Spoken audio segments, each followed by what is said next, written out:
Hello again, welcome to another episode of me playing Kerbal Space Program, and this time, for the first time, I'm actually going to cover something that has actually happened in the real world. So, if you are a returning viewer, then welcome back. If you are new, then welcome for the first time, and please hit like and subscribe, and you will get more future updates of other things that I get up to on Kerbal Space Program. So, as you can see, I have attempted to recreate the Perseverance Rover mission, and yes, apparently I have some form of mild dyslexia. I put an R into Perseverance where it does not belong. I don't know what my brain was thinking at the time, but hey ho, I say stick by your mistakes and roll with it. So we now have the Perseverance. Okay, so this took me about 4-ish hours of extensive testing throughout the day, because I had to go through testing from pod to launch vehicle and all that good stuff. So, as you can see, I've tried to emulate the entire mission as closely as possible, and we are now going to get round to the launch. I am going to skip through as much of this particular section as possible, and I do apologise if it looks like my mouse is doing some random things. I did attempt to do this as a live playthrough, as it were, you know, sort of actually playing the game and narrating over the top. Unfortunately, I then realised at the end of recording that I forgot to activate my microphone, so here we go with another edited video and me doing a voiceover. So all we're going to do to begin with is just get this to orbit.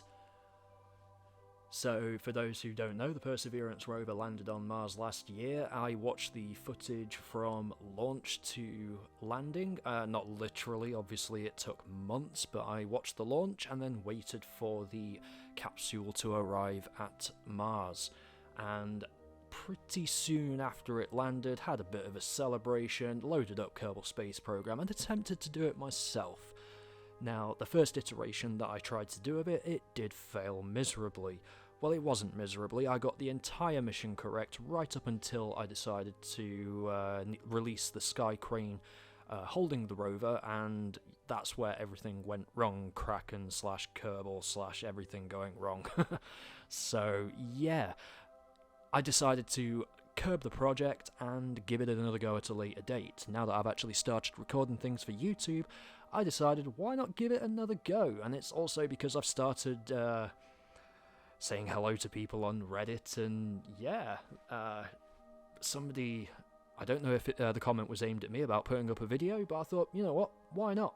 So that's exactly what I'm going to do, and as you can see there, I just skipped straight past the time warp to get to my manoeuvre node, because nobody needs to see that at a sped up view, nobody needs to get sick. So here we go, making the insertion burn for Duna. Now, as I said, this particular mission did take me a few hours today, and it was purely because the way that I test things out, basically. First of all, I wanted to make sure that the pod worked, then I wanted to make sure that the launch vehicle worked, and then it was just fine-tuning little details, overcoming various obstacles that Kerbal Space Program likes to throw into your path, because, like I say, Kraken, physics, bugs, etc. like that. One of the biggest problems that I did have was releasing the sky crane because of clipping issues. So you'd press the button to decouple or whatever, and yeah, it just wouldn't do anything. It was just stuck there. So I had to come up with all sorts of different ways to get around these issues. And as you can see, we're just getting to a point now where we're fine-tuning the approach to Duna. I obviously did use the new tool that we get with 1.12 that allows us to make it easier to perform these burns. So as you saw there, I did perform the burn. It was only a couple, like 0.4 meters a second out, but it's still not quite there, so you do still need to do some fine-tuning, which I've got to be honest with you, I do appreciate. I would really hate if this game started playing everything for you. There's just no need for things like that. You've got to learn something, really. You know, you've got to put some effort in yourself. So I decided that I didn't want to come around from this side of Duna for some weird reason or another. I can't remember. There was a reason inside my head as I was playing. So I decided to flip through to the other side, and then, as you'll see in a minute, I'm going to have issues with Ike getting in the way. Someone really does need to kick that baby. But eventually, I do manage to rectify the situation, and we do manage to get ourselves where I need to be. Now, one of the issues that I initially had to get over was when I put myself onto a trajectory where I was going to insert myself directly into Duna's atmosphere. As soon as I was like, yep, that all looks good, great, everything's going right, I decoupled, and obviously that changes things because decouplers do have a force. Even if you set them to 0, for some reason, they still change things. It's like, but it's 0, you're not supposed to do anything. That's the equivalence of Jeb getting out and just unscrewing the bolts, surely. But no, it changes things. So, as you can see here, I changed to a docking port. It did make things slightly better, but it still changed things. So what I eventually needed to do was just put a little bit of monopropellant on the transfer capsule, and as you can see, I'm just playing around with the RCS blocks there to make them a little weaker so that they don't change things too much. And I was aiming for a roughly 20-kilometer altitude periapsis as I went around Duna to use the laws of aerothermodynamics to get there. And as you can see, we skipped ahead because nobody needs to see the flight all the way there. It takes forever, and what's the point in me speeding up a section of the video that I'm time warping through anyway when I can just clip it out and we're just here now. So I watched the actual footage on NASA's website because it actually did load for me. I know for a lot of people around the world it did not load. A lot of people complained about it, and I got lucky. So I decided to include this little shot where I will actually rotate it a little bit to... This is basically what it looked like on NASA's website, so there you go, we're just rotating a little bit now. And this is what it looked like on NASA's website. It's just the part with the cylindrical sort of top section there, and it was just slowly rotating.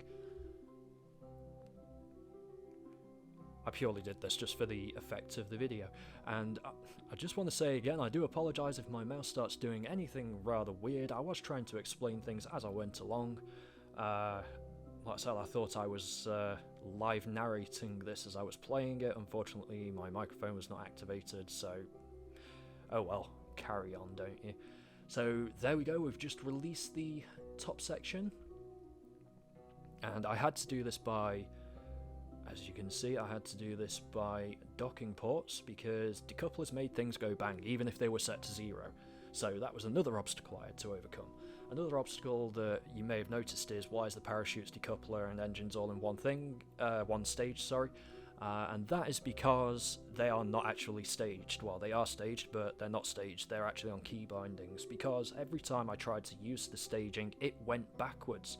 So I could put the parachutes underneath the engines and the decoupler there, as in do the parachutes first and then the engines, but no, it would just skip straight over the parachutes, and that just infuriated me. So I put the parachutes onto a key binding, I put the decoupler onto another with the engines, because that was another thing that I found as well, was after it performing the insertion here, as we can see, I'm aerobraking quite nicely, losing all that speed.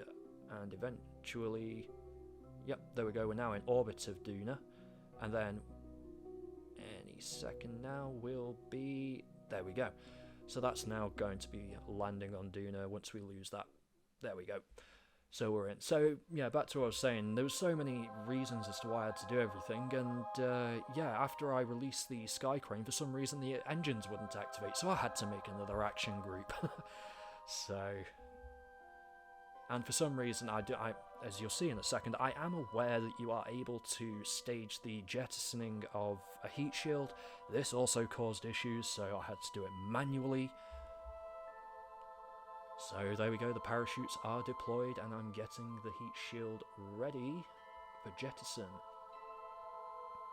This was quite a lot of fun for me today, to be honest. We've managed to get everything done right, and it did take a lot of launches. I think I got through something like 10-15 launches before it actually went right, and I was like, you know what, I'm ready to record. So, we'll be losing the heat shield any moment now, I believe. Wake up past me, come on. So as you can see, the drogue chutes are not enough to slow the module down entirely. So we'll get rid of the heat shield, and here we have Perseverance. Perseverance, as I called it. And I'm just absolutely destroying the control from here button because I don't trust buttons.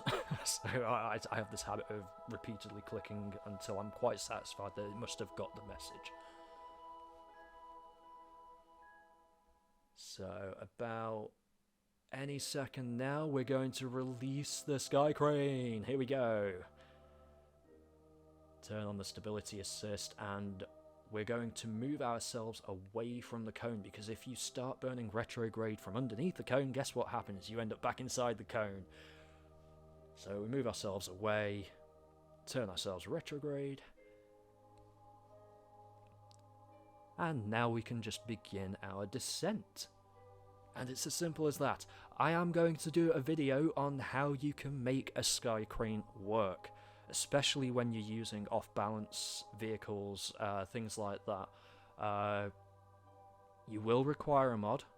It's not something that's going to be very easy to do without one, unfortunately. So if you are at this point and you think, oh, I'll go watch that video now, first of all, go and get Kerbal Engineer Redux. You will need it.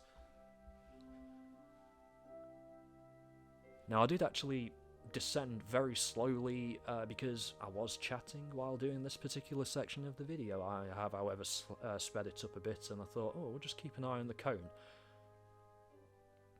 And for no apparent reason, because Kerbal, because Kraken, well, because anti-Kraken in this case, it landed, and I was like, you are?